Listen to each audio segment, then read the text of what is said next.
everyone, Brooke here. I hope wherever you are in the world, today is treating you well. In today's video, I'm going to be sharing a sermon from the late Jim Rohn. He was an American philosopher, a motivational speaker, and an author that traveled all around the world and taught millions of people his wisdom, but inspired many, many more. He is someone that I find to be so relatable, and I find that every time I listen to something from him, I take something else out of it. I hear a different perspective, something that didn't click before, and I can use it in my day-to-day life. This sermon in particular, this is only a clip of it, it's a lot longer, but this is the only one that I found. And this part in particular is my absolute favorite. I listen to this in different times of my life, that one of those times being right now, where I absorb what he says and I really put it into my life. It's something that's so inspiring, and I find that even like people like Tony Robbins, right? He was an understudy for Jim Rohn, and some of the things that Tony even says goes back to what he learned from Jim Rohn. So that just shows you right there how all these big people, like, they were inspired by this very humble philosopher. I find him to be so fascinating. He had passed away in 2009, but his words live on. I mean, he's truly immortal. He's taught so many people, and he will continue to teach many people beyond his passing. So with that said, I wanted to introduce you to him, and I hope you find this video helpful. I know I am inspired, and I'm listening to it with you guys. I'm literally going to watch it again probably 3 times today, but it really is fantastic. It doesn't matter where you are in your life. It really does give you the motivation to become the person that you want to become. So with that said, I hope you enjoy the video. If you like this channel, please leave a comment, like, and subscribe. So thank you so much for watching, and I'll check you back again on the next video. I hope you enjoy Jim. Let me give you the day that turns your life around, as quickly as I can. I got 4 parts to the day that turns your life around, and then we're finished for the day. Number 1, disgust. Disgust. Disgust is a negative emotion, but it can have a very positive, powerful effect. Disgust says, I've had it. What an important day that could be. I've had it.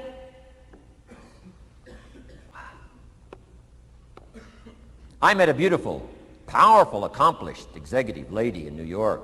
The company invited me to come in. This lady was the vice president, extraordinary lady. I got to know her, and I found out her story. I said, how did you get here? Big income. And she never went to college, never went to university. I said, how did you get here? Executive, powerful, income. She said, well, let me tell you part of the scenario. She said, when I was a young mother a few years ago, she said, one day I asked my husband for $10. And he said, what for?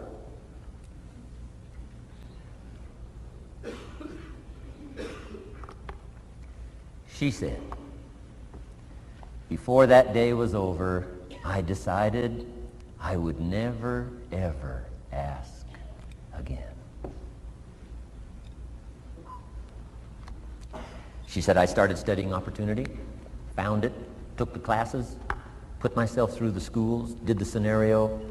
Now I'm vice president. I make a lot of money. And she said, I kept my promise. I've never, ever had to ask again. It's called a life-changing day. The day you say, enough is enough. Now, if you can add an act to your disgust, it helps. A man takes a shotgun to his car, blows out every window, destroys every tire, puts 100 rounds in it, and says, I've driven this embarrassing thing for the last time. And then he saves it. He saves it. And later when somebody says, how did you become rich and powerful? He says, let me show you this car. One day I'd had it up to here, I blew it to smithereens. Enough is enough. Powerful. Here's the last 3. Next is decision. Decision making is a life-changing day. If you went home today and in the next few days cleaned up a list of decisions, it could furnish enough inspiration for the next 5 years, 10 years. What an inspiring day, the day you can bring yourself to decide. And here's the 3rd one, desire, wanting too bad enough. Who knows the mystery of that? We don't know. But here's something I do know. Sometimes desire waits for a trigger, waits for something to happen. Who knows what the happening may be? A song, the lyrics, a movie, the dialogue, a seminar, a sermon, a book, an experience, confrontation with an enemy, a conversation with a friend who finally levels with you. Whatever the experience it is, it's so valuable. And here's my best advice. Welcome all experiences. You never know which one is going to turn everything on. Don't put up the walls. The same wall that keeps out disappointment keeps out happiness. Take down the walls. Go for the experience. Let it teach you. And here's the last one. Resolve. Resolve says I will. Two of the most powerful words in the language.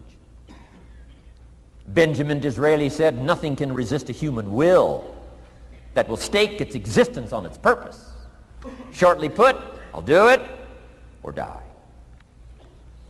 Best definition of resolve I got from a little junior high girl, Foster City, California. I'm going through some words one day. I got to this one and I asked the kids, who can tell me what resolve means? Some didn't know, some tried. Interesting. The last one was the best. Little girl about 3 rows back, she said, I think I know, Mr. Rohn. I said, what? She said, I think resolve means promising yourself you will never give up. I said, that's the best I've ever heard. She's probably giving seminars somewhere today, right? I mean, that's the best I've heard. I asked the kids, how long should a baby try to learn how to walk? How long would you give your average baby? Before you say, hey, enough's enough. No. Any mother in the world would say, you're crazy. My baby is going to keep trying what? Until. What a magic word. I want you to write it down. Until. Promise yourself you'll read the books until your skills change. You'll go to seminars until you get a handle on it. You'll listen to it until it makes sense. You'll go for it until you understand it. You'll practice it until you develop the skill. Never give up until. However long that is, step by step, piece by piece, book by book, word by word, apple by apple, walk around the block, go for it. Don't miss the chance to grow and resolve that you'll pay the price until you learn, change, grow, become. Then you'll discover some of life's best treasures when you pay that price.